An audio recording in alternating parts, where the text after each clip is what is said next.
What's up everyone, Jonathan here from a French Canadian studio. Hopefully everybody's doing well. I'm doing fantastic.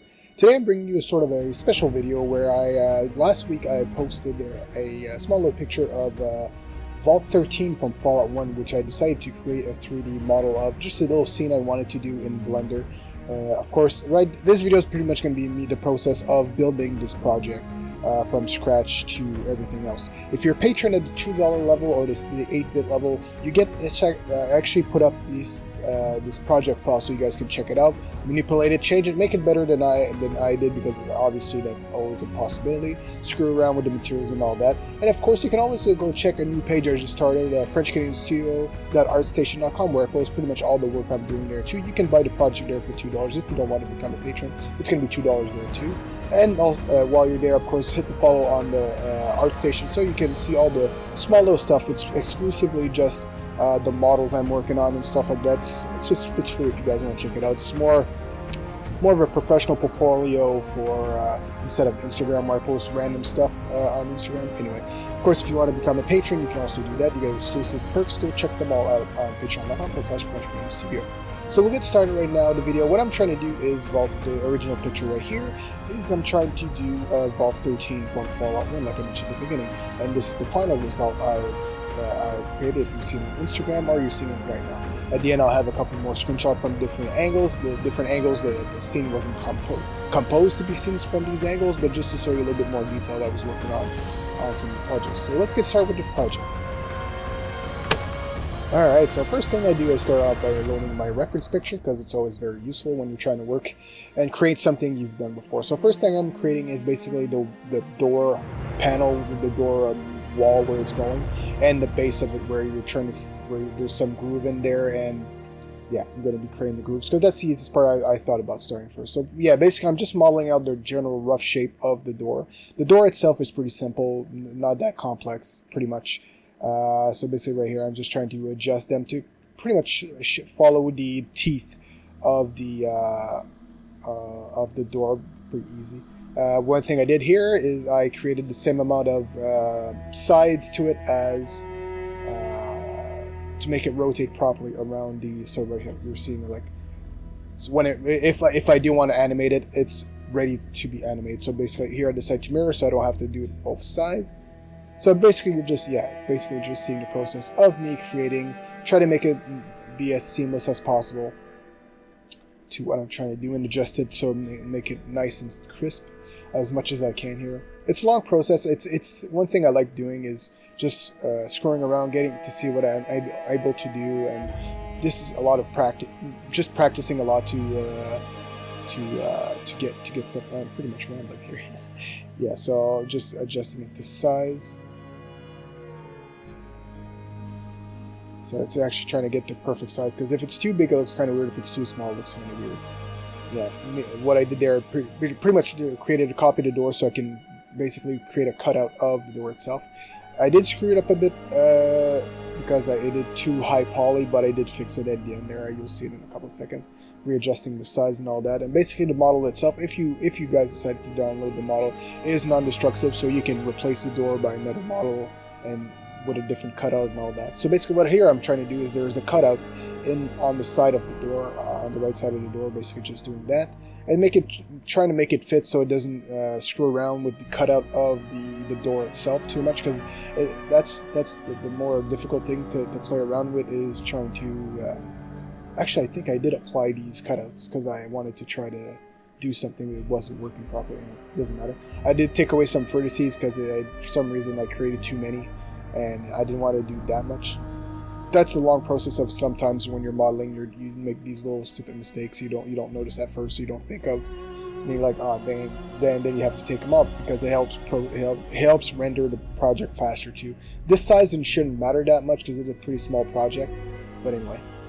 So basically I'm trying to make it look more realistic, like rounded edges and stuff like that, so it looks, because not everything stays sharp, especially something that's been sitting there for 200 years. It doesn't stay sharp for 200 years.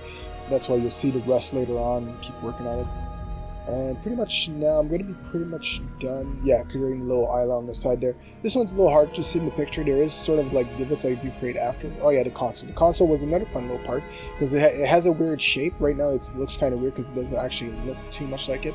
But I do get around once I had like a, if you're familiar with 3D modeling, there's subsurface modifier where it just adds like a roundness to it. You don't have to model it all by hand, so that helps a lot. And now I'm adding the light on top of the console, which I did spend some time on, but for some reason you don't really see it in the final render there. There is a light. I did put like an emission, so it does have a reflection of the light, but I decided not to pay too much attention. Now the buttons, try to make them as simple as possible, make them look as nice as possible too. And it's not in the original picture from what I can see, but I wanted to add, like, if you remember in Fallout 4, the terminals for Vault doors had like the Pip-Boy thing you could put on, and I decided to try it on. So yeah, the Vault 13 door. I didn't use the same font because I couldn't find it, so I just decided to use I think I'm using the Overseer font, which is a Fallout based font. And then I'm adding roughing out the cliff sides to make it look as nice as possible. And the cliff I did screw around too, because you want to try to cover empty spaces as much as possible, so you don't see the outside of the scene there.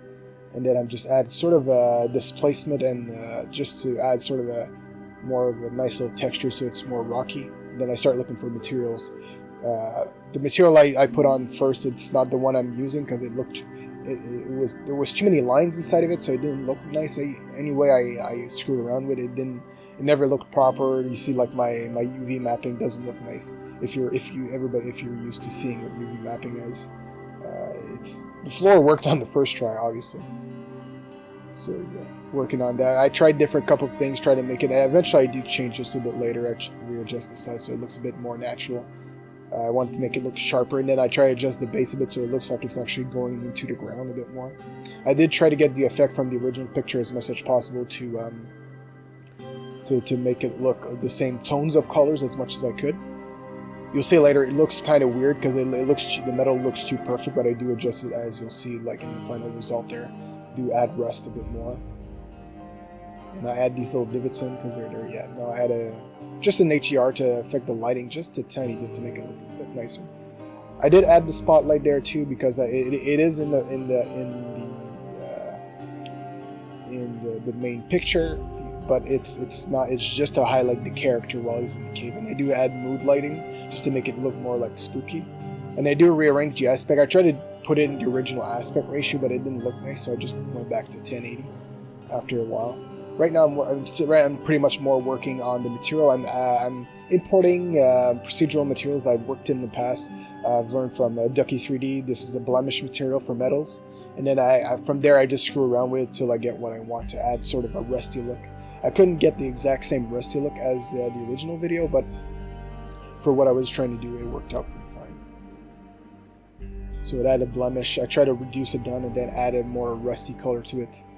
Try to make it less shiny because over time, after 200 years, the shininess of the metal is pretty much done from corrosion and wear and tear. But at some point, I do get it. I'm working it. If you're wondering, I'm working in cycles in this, so it does look. I do get the chip paint there. I do adjust that a little bit more later. So you'll see I do that a couple times. I render it to see how it looks in the final result to see what I'm happy with, what I'm not happy with. Finally getting the rust material. Right now I'm still that's the longest part. Oh yeah, this right here I'm creating rocks to lay around. As you can see in the final renders, there's rocks sticking around even in the original one. So I'm using CG Geek's tutorial, fast 1 minute tutorial. I'm taking them 1 minute to do it here too, but in a hyper speed. Basically pretty much doing the same thing, adding the same texture as the cliff, because for me logically the rocks come from the cliff side of the cave, so that's why I'm using the same material. Basically, like I said, I do change the material because this one just looks weird. It doesn't sit right on the model, so I didn't like it that much. And then I was having problems with my shortcuts at the same time. I kept pressing the shortcuts because right now what I'm doing, you'll see here in a second. So right here, as you can see, I'm using a add-on called Scatter, Object Scatter. Basically, it's like an emission, but it lets you, instead of, you select all basically the rocks that you want, the objects you want to use, and the last thing you actively select is the plane or object you want to scatter them on. So that's what you're seeing. The orange line, it's the line where I'm putting it in. The blue is pretty much somewhat of the scatter. So the model, I did 4 different types of rocks, and then it scatters it around. I can scale it. Definitely check out. There's a couple tutorials. You can check it out. around there, it explains it a little bit more. So yeah, from here I adjusted a couple more times because it looks kind of weird, but I do work on it a bit more. From here, this pretty much the last part, decided, okay, I'm changing the material because it looks too weird.